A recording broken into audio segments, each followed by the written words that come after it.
Assalamualaikum warahmatullahi wabarakatuh. Halo semuanya, perkenalkan nama saya Siti Yusronila dengan NIM 2407015049. Di sini saya ingin menjelaskan materi yang berjudul bunuh diri akibat tekanan ekonomi beserta dengan studi kasus yang ada di Indonesia. Berikut adalah video penjelasannya. Bunuh diri adalah tindakan mengakhiri hidup sendiri yang umumnya dipicu oleh tekanan hidup berat seperti kesulitan ekonomi, keputusasaan, dan gangguan kesehatan mental. Perbuatan ini dilarang dalam pandangan agama dan juga kemanusiaan, serta perlu adanya pencegahan melalui empati, dukungan sosial, dan perlindungan kesehatan mental. Kasus bunuh diri pasangan suami istri di Tulung Agung akibat tekanan ekonomi berkepanjangan menunjukkan bahwa persoalan ini perlu dikaji secara fikih kontemporer, tidak hanya dari sisi hukum agama, tetapi juga dengan memperhatikan aspek kemanusiaan dan tanggung jawab sosial. Studi kasus bunuh diri yang saya dapatkan dari website detik.com. Berikut penjelasan dari studi kasus.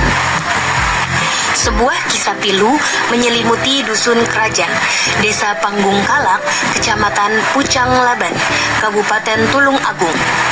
Pasangan suami istri yang berinisial SMR berusia 57 tahun dan SGN berusia 50 tahun ditemukan meninggal dunia di dalam rumah mereka.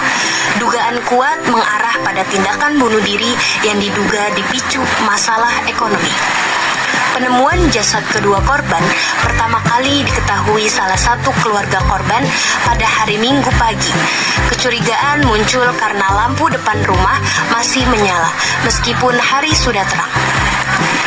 Jadi, yang mengetahui pertama kali anak saya, karena sudah pagi tapi lampu depan kok masih menyala, kata Saji sebagai saksi. Ketika masuk melalui pintu belakang yang tidak terkunci, saksi menemukan SMR dan SGN sudah tergeletak berdampingan di lantai. Kondisi ini membuat keluarga terkejut dan segera melaporkannya kepada pihak kepolisian. Setelah menerima laporan, tim Inafis Satreskrim Polres Tulung Agung dan unit Reskrim Polsek Pucang Laban segera melakukan olah tempat kejadian perkara atau TKP. Ditemukan 2 gelas berisi sisa racun dan sisa makan satai. Tadi juga ditemukan 2 botol racun tikus cair. Yang satu botol sudah habis dan satunya tinggal sedikit. Jelas Kanit Reskrim Polsek Pucang Laban, Aibtu Bilal Ahmar. Namun yang paling mengiris hati adalah temuan surat wasiat yang ditulis tangan korban. Surat tersebut mengungkapkan keinginan terakhir mereka. Keluargaku, aku pesan, aku mati jangan diselamati. Tidak usah diselamati. Pesanku juga, jaga ibu. Kakak minta maaf kepada keluarga semua. Aku sama gini jadikan satu kalau memakamkan. Tertulis pesannya. Kapolsek Pucang Laban, Ibnu Bambang Kurniawan mengatakan dugaan motif bunuh diri Pasutri ini yakni masalah ekonomi. Kata Aibtul Bilal Ahmar berkata, dugaannya karena masalah ekonomi. Tidak ada tanda-tanda kekerasan, isi surat wasiat dan temuan racun menguatkan dugaan bunuh diri. Pihak keluarga telah menerima kematian korban dengan ikhlas dan membuat surat pernyataan jasad pasangan ini telah diserahkan kepada pihak keluarga untuk dimakamkan. Terkait studi kasus yang telah dijelaskan tadi, jika kita kaitkan dengan perspektif fikih kontemporer, maka akan dijelaskan sebagai berikut. Poin pertama, kasus dalam kerangka fikih kontemporer. Fikih kontemporer itu tidak hanya melihat suatu perbuatan dari sisi hukum halal ataupun haramnya saja, tetapi juga mempertimbangkan kondisi sosial, psikologis, ekonomi, dan sistem yang melingkupi pelaku. Dalam kasus Pak Sutri di Tulungagung, tekanan ekonomi yang berkepanjangan diduga membuat mereka merasa tidak memiliki jalan keluar, sehingga mengambil keputusan ekstrim dengan mengakhiri hidupnya. Dalam kajian fikih, bunuh diri itu tetap termasuk perbuatan haram, namun pelaku yang berada dalam tekanan berat, keputusasaan, dan gangguan mental tidak serta-merta diposisikan sama dengan orang yang melakukannya secara sadar dan tenang. Fikih kontemporer memandang bahwa dosa perbuatan tidak selalu identik dengan dosa pelaku, karena kondisi darurat atau darurah dan keterpaksaan atau ikrah nafsi perlu dipertimbangkan. Lalu poin kedua, terdapat dalil Al-Quran dan hadis. Dalil Al-Quran yang pertama dalam Quran Surah An-Nisa ayat 29 yang merupakan larangan menghilangkan nyawa, artinya berbunyi, dan janganlah kamu membunuh dirimu, sesungguhnya Allah Maha Penyayang kepadamu. Lalu dalam Quran Surah Az-Zumar ayat 53 tentang larangan berputus asa yang berbunyi, janganlah kamu berputus asa dari rahmat Allah. Ayat ini menegaskan bahwa keputusasaan akibat tekanan hidup, termasuk ekonomi, tidak dibenarkan dalam Islam, karena rahmat Allah selalu terbuka untuk hambanya. Lalu terdapat dalil hadis.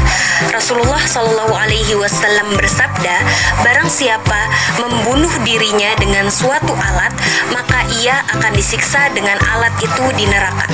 Hadis riwayat Bukhari dan Muslim.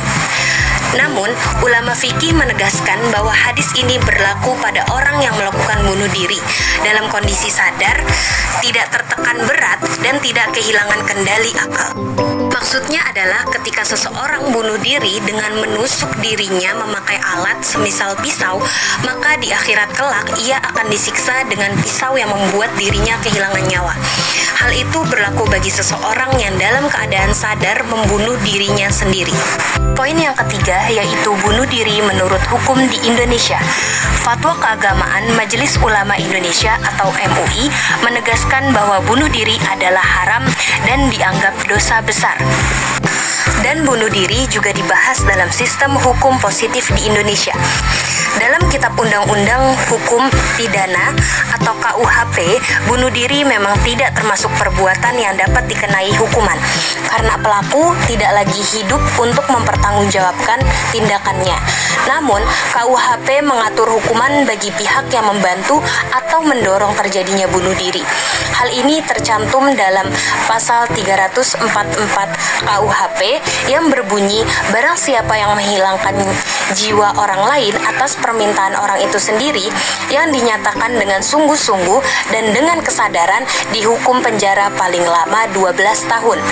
Pasal 345 KUHP yang berbunyi, barang siapa dengan sengaja mendorong orang lain untuk bunuh diri, menolong dalam perbuatan itu, atau memberi sarana untuk melakukannya, apabila bunuh diri itu jadi dilakukan, dihukum penjara paling lama 4 tahun.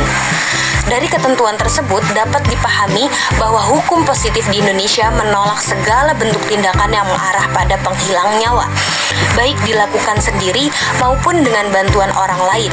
Prinsip ini sejalan dengan ajaran Islam yang menegaskan kewajiban menjaga jiwa, hifz al-nafs, sebagai salah satu maqasid al-syariah atau tujuan utama syariat Islam.